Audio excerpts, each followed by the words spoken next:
With 2025 nearly in the rearview mirror, the Michigan Department of Transportation amassed a number of project completions across our state. From Mass City to Stevensville, MDOT and our contractors have been busy improving transportation infrastructure. I've been around this work for 30 years, right? So I've seen this happening. But I think it's really the level of professionalism and dedication that I see, especially from our employees here at MDOT, but also with the industry that we work with. I think everybody's really coming together very well to make sure that we're being as efficient and effective as we possibly can with our taxpayer investments. There are so many state trunk lines across the state that provide the backbone for travel off of the freeway system, including many downtown main streets. There may be some areas where folks know a road as Michigan Avenue or Grand River Avenue, or pick your favorite road name, but that's actually US 12, or that's actually M3, or that's actually M46. These are state highways, and we understand how impactful those roads are to those specific communities.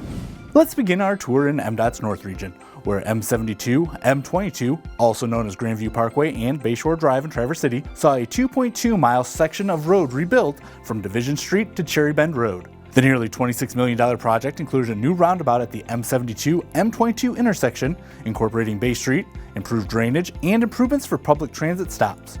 It also added pedestrian hybrid beacon signals, pedestrian refuge islands, and improved sidewalks and shared use paths. Intentional infrastructure connects neighborhoods, parks, schools, businesses, and more importantly, people.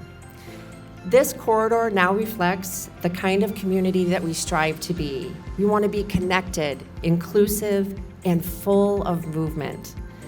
Heading to MDOT's University region, the second year of construction on I-496, US 127, saw the near completion of the multi-year project with work on southbound lanes from the I-496 interchange to the I-96 interchange. The $205 million project saw a 3.7-mile stretch of roadway rebuilt to address safety concerns, improve traffic and lighting, and improve bridges throughout the project heading into the capital city and East Lansing. I think we feel centered. I think we feel prioritized. I think we feel seen, we feel heard. This is, when you talk about an infrastructure project like that, and I don't know that, people look at projects and they really delve deep into like the how meaningful those really are. I think more than anything, just thank you, right, to the individuals, state, MDOT, that we're essentially behind this, and I think these are dollars that have been well invested. We certainly appreciate it. Heading to the west side of the state, the Grand Region saw the $30 million Fruit Ridge Avenue Bridge and Interchange reconstruction project at I-96 wrap up this year. In partnership with the City of Walker, along with a $25 million legislative grant, the bridge spanning I-96 that was originally built in 1961 was replaced.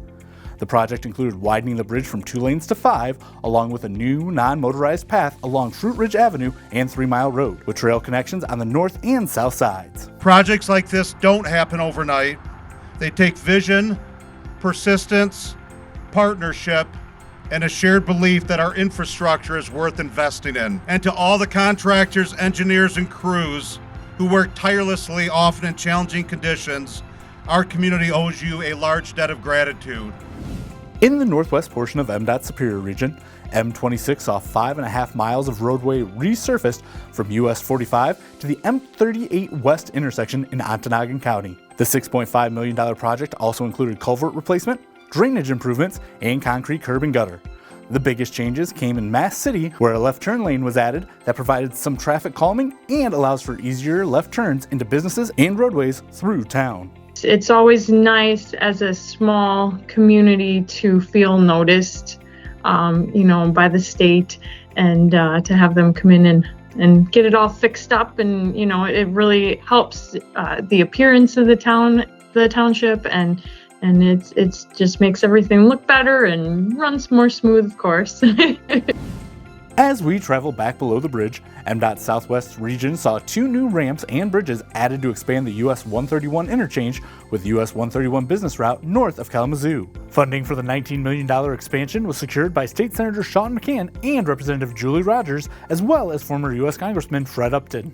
The project looks to better connect residents and travelers to downtown Kalamazoo. It's amazing. It's it's deeply cathartic because, I mean, everyone's wanted this to happen for decades. So to finally see it come to fruition is just, it's a really uplifting feeling. It only went one way, so to get it to be able to go in all directions is amazing. It's transformational, and I think that it's really going to help quality of life in our community as well as promote economic development.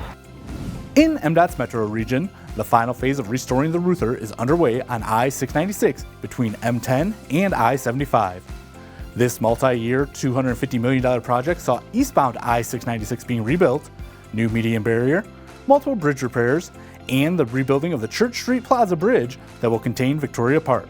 Based on economic modeling, this project is expected to support nearly 2,400 jobs in Metro Detroit. It's been really eye-opening to see first how much infrastructure goes into something that we use so regularly and we don't even think about. But what's been really special is seeing how MDOT and the community have worked together to make sure that what we're doing is the best for MDOT, but is also trying to minimize the impact on our community. And it's been really wonderful as a community leader to see how engaged with the community MDOT has been.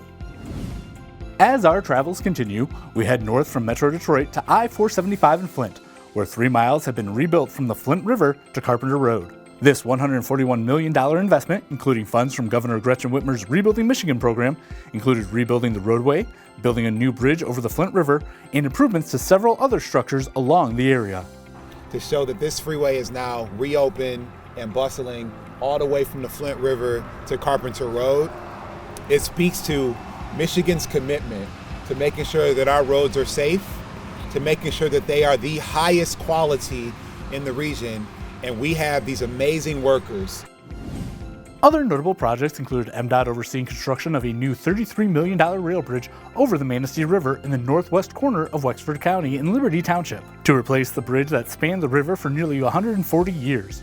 This showed collaboration between 2 MDOT regions, our Office of Rail, MDOT's Bureau of Bridges, Great Lakes Central Railroad, the Federal Railroad Administration, and other state and local agencies working together to complete this project. But it wasn't just collaboration we saw this year. We also saw innovation and safety on display at multiple locations across the state. One such project was the US 23 project in Mackinac City, where MDOT used the largest deployment of driver assistance devices, or DADs, to help those staying at resorts, attractions, and businesses along the Lake Huron coast safely turn out into the work zone. As the 2025 program wraps up and the 2026 construction season kicks into gear, we remind drivers to slow down and pay attention in work zone. We want everyone to arrive alive. We also thank all the hardworking men and women from MDOT, our contractors and consultants who are working hard to improve Michigan's infrastructure one day at a time.